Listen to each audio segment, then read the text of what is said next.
Hi everybody, it's Jared here again from Fraser Ford. I'd like to invite you to our website at fraserford.ca so that you can see our modified hours for our service department, parts, quick lane, and Carstar body shop. We are working with appointment only, and in order to do that and encourage social distancing, we want to show you how to drop off your vehicle. On the northwest side of our building, you'll see a key envelope drop box. Pretty simple, pull it open, lift the lid, and you'll see that there are envelopes inside. Simply fill out the envelope, put your key inside, close the lid, put the envelopes in the top, and give that drawer a close. Your keys are nice and secure and inside, waiting to be opened by lock and key only. The only entrance to the building is also on the northwest side, and it's right here in front of our service drive-thru. Follow me.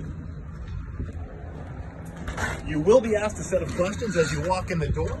It's for your safety and our team's safety. You will see that we have our appointment coordinator, Tia, working daily, Monday through Friday, 9 to 5, along with our service manager, Kim Finn. As you walk through the service drive-through doors, we still have 2 service advisors on, and they will be glad to help you via appointment. Now, until next time, please be safe. We'll see you soon.